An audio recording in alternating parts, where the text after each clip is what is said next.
have to hit stop sharing because I'm not sure if the sound is working.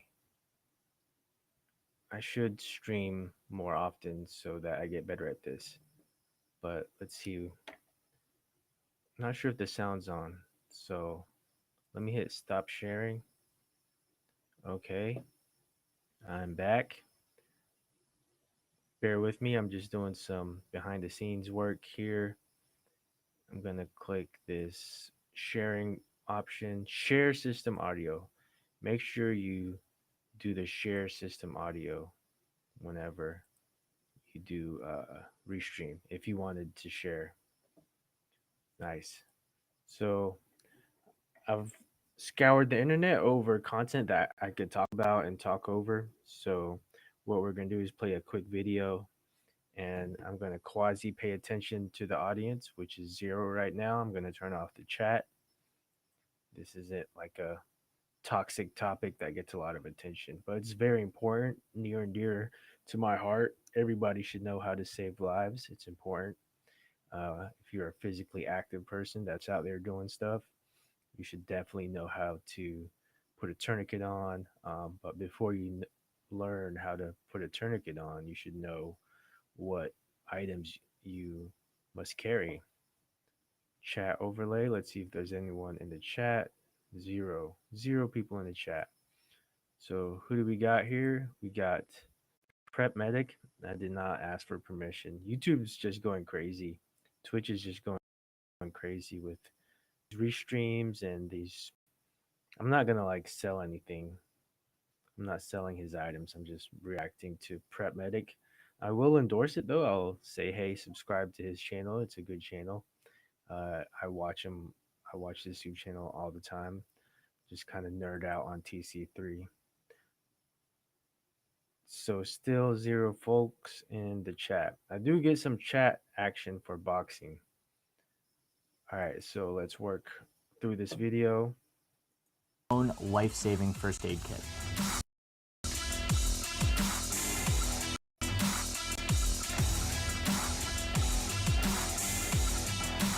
Let me change it up for my viewers.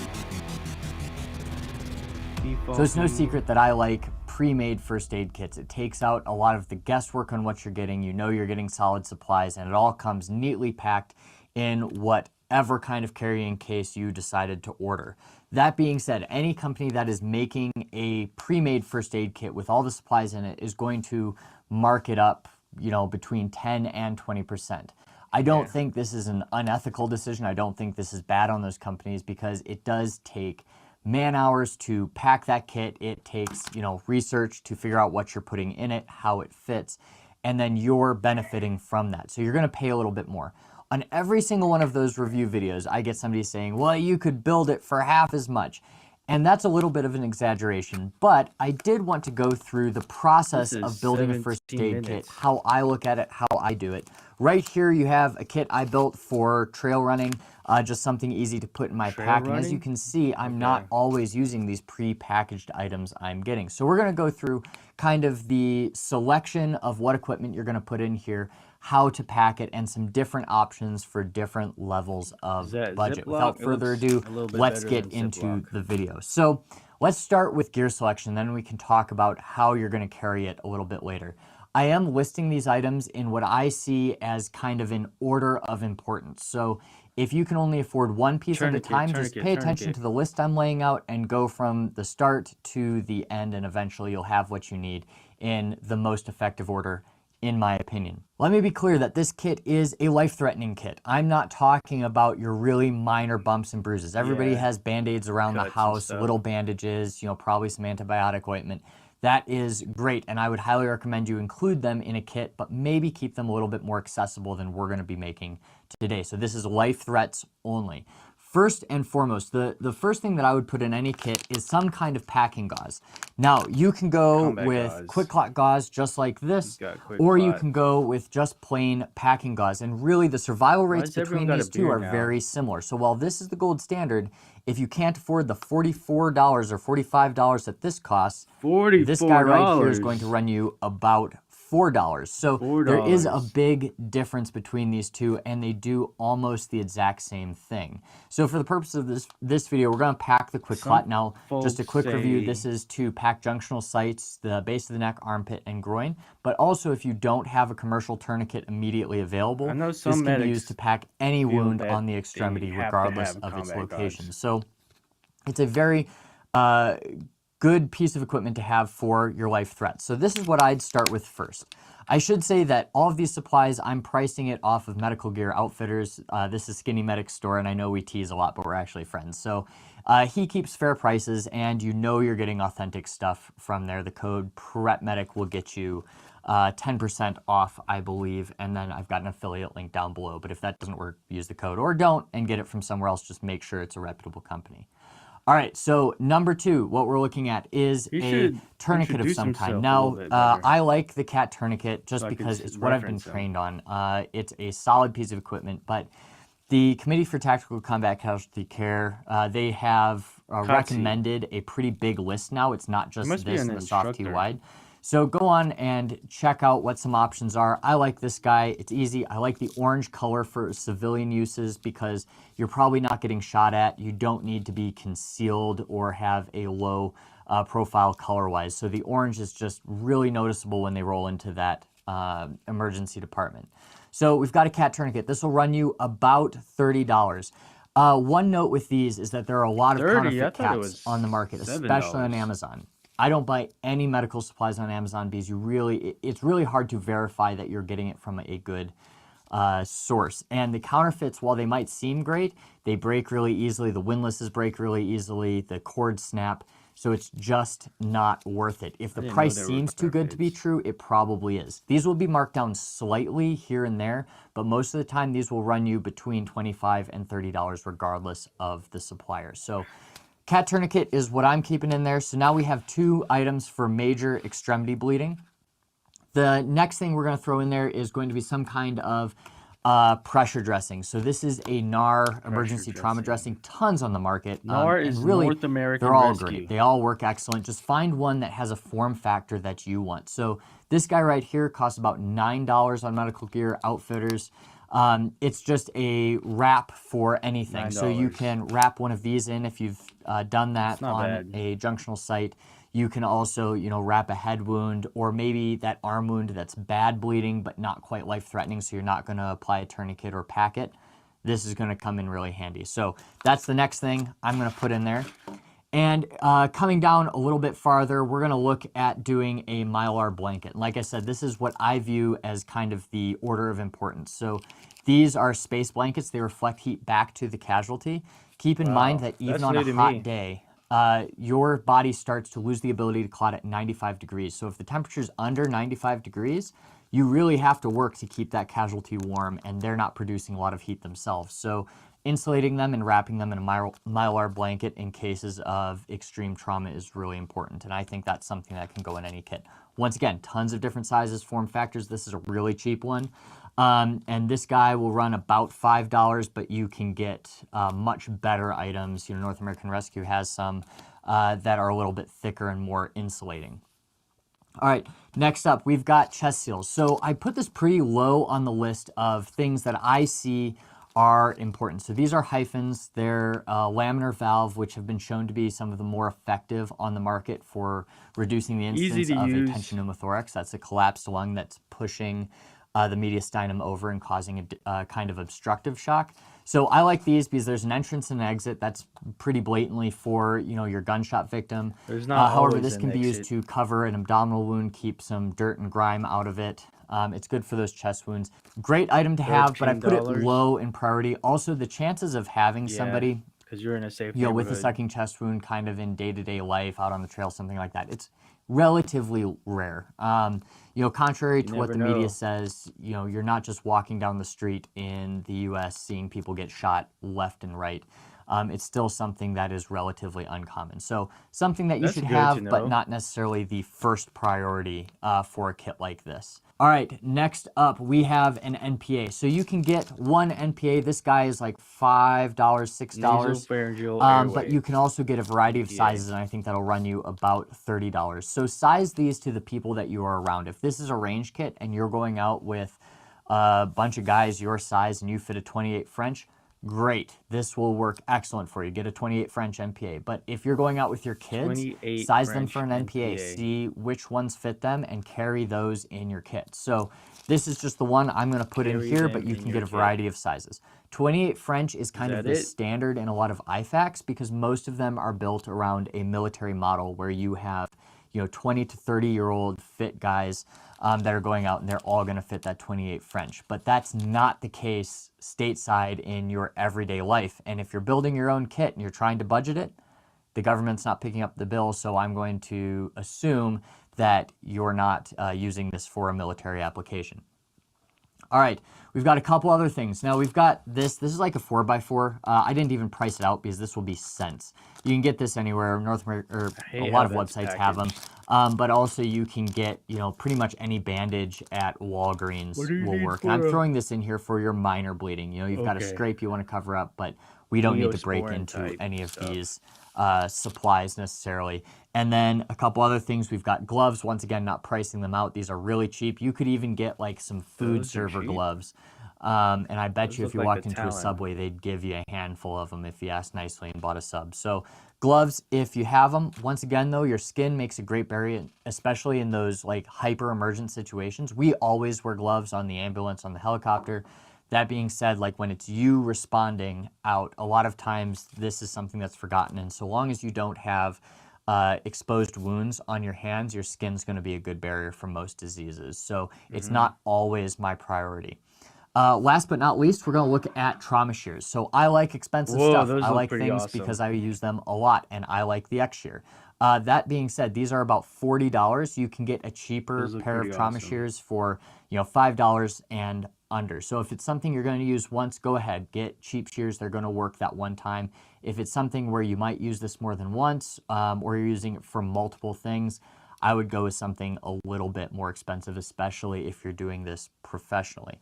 So that's it. This is what I would put in like a life-saving kit. Now, one noticeably absent item that I know I'm going to get called out for is going to be a face mask for CPR, some kind of face shield.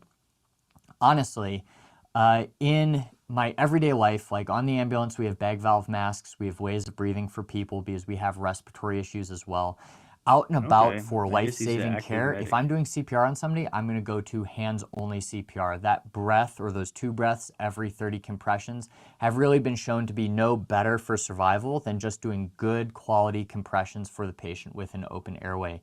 Every time you come off their chest, they're going to inhale a little bit and they're going to circulate more oxygen. So if you want to throw in a face shield in here, if you were trained 30 to 2, do what you were trained to do. So I would recommend throwing that in. So that's everything I have in here. Now, storing this, you can do this multiple ways. Now, I have a way I like to do it, but if you really want like cheap grocery store option, go with a heavy-duty plastic bag. Throw these components in there, and you can throw this kit anywhere. Most of us don't need a nylon kit because those are meant to be mounted to things. And unless you're walking around with Molly all the time, or you have something specifically you want to Molly it onto or attach it to in a specific situation, those kits aren't going to do anything for you except maybe organize it in a specific way, make it easier to get out in certain situations. For most of us, though, we can just throw this in a plastic bag. I, however, prefer to vacuum seal it. Now, vacuum sealers are something a lot of people have in their kitchen. They're great, for storing meats and, getting food to not go bad quite as fast. If you don't have one of these, you can buy them for like $30 on up on Amazon. Just read the reviews, make sure you're getting one that actually works. But a lot of them work really well. This one, I have no idea what the brand is. This is like an old Dropbox one from my in-laws that they had at one of their gift shops. So I have no idea. It works well for me.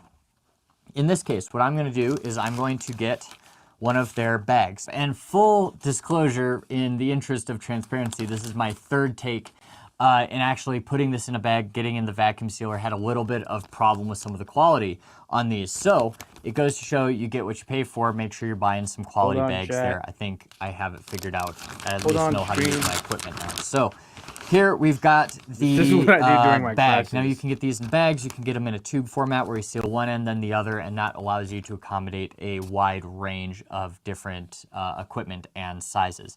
It's important when we're packing this, we do this in an order where things are very accessible where they need to be. So we want our really like high acuity items, things that are really time sensitive near the top, so we can grab those first.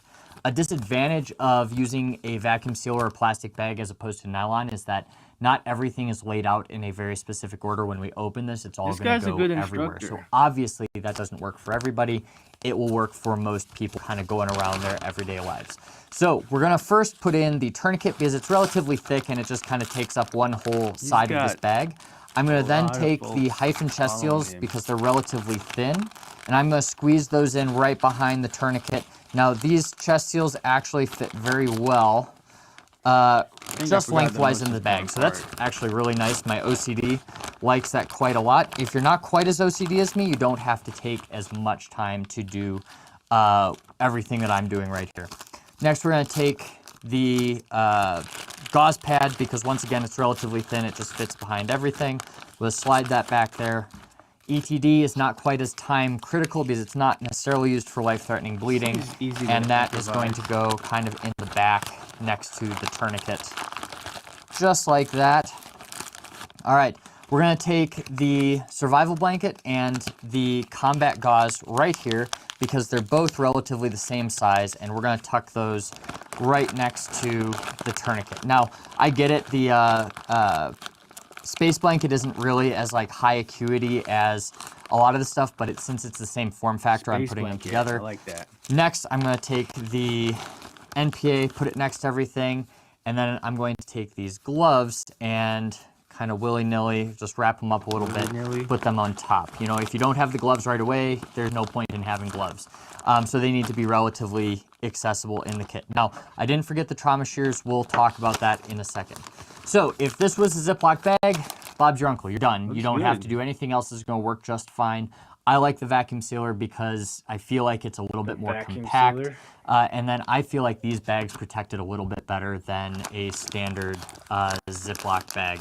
So I'm going to take this right here, put it into the end of my vacuum sealer as carefully as I can. We're going to pop this down on top of it, and we're going to start it.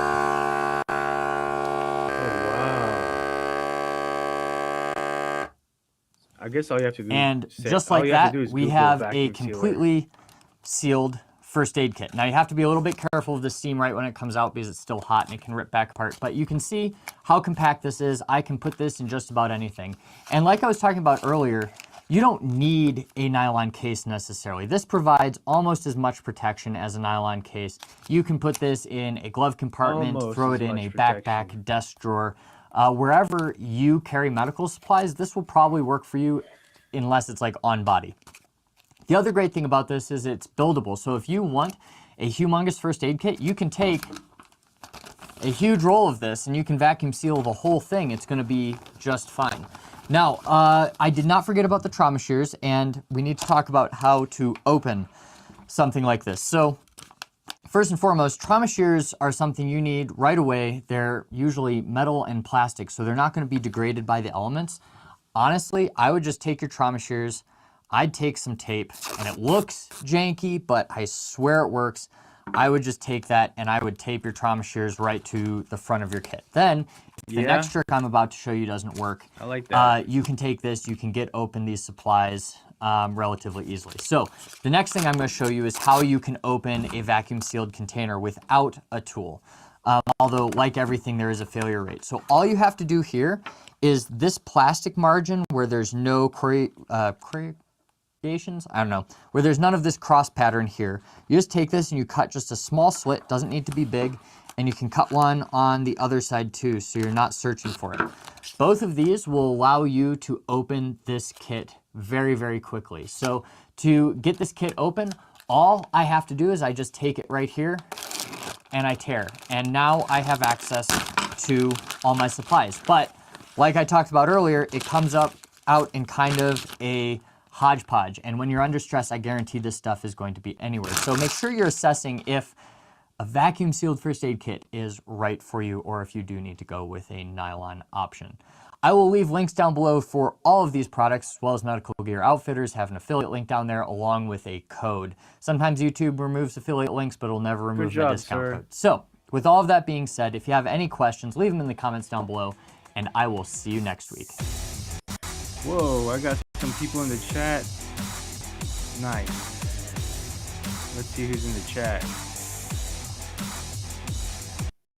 Yeah, it is. Who is it? What's going on? Merry Christmas. Merry Christmas, everybody. Mr. Doric Kwanzo. Merry Christmas, sir. Yeah, so I just finished watching a video on restream on TC3 Hey guys, stuff. my name's Sam and welcome to Let me hit Prep the This pause week's video, button. we're going to be talking about treating massive hemorrhage in the Let me show y'all a picture. This is the fam.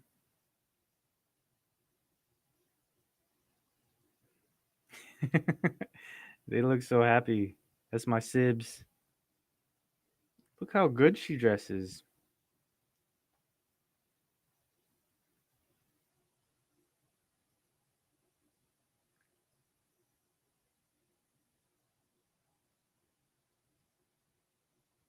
She dressed better than everyone else.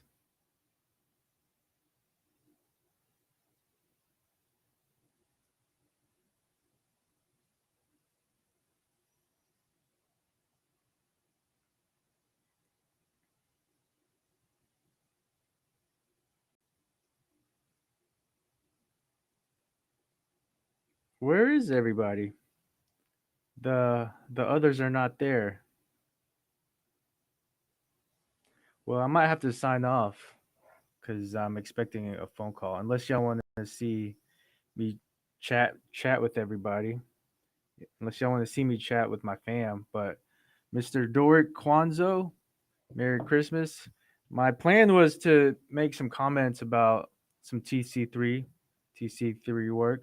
Subscribe to the channel. I don't know if you're a medic or in the medical field, but it's a good channel. Prep Medic is a good channel. I'm gonna gear all my TC3 content to my YouTube channels, so that's what I'll do in the future. It's just something I can't let go of, so I'm probably gonna follow in his footsteps. But Mr. Doric, Merry Christmas. Have a happy New Year. Thank you for joining. How did you find this video? Are you a subscriber?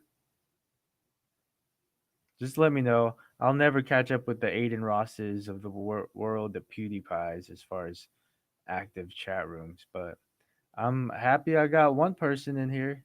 So Merry Christmas and Happy New Year's. But yeah, looks like your last comment was a couple minutes ago. I'm not the clingy type or anything like that.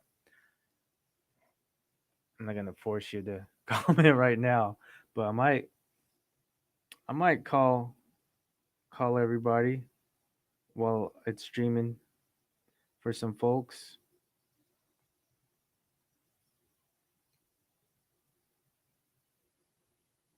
They're not even wearing red and green.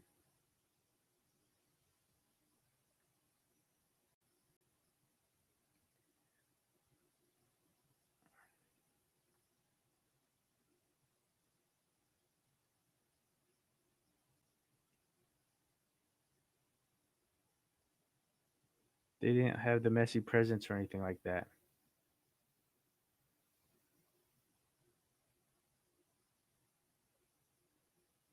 Too early, I suppose.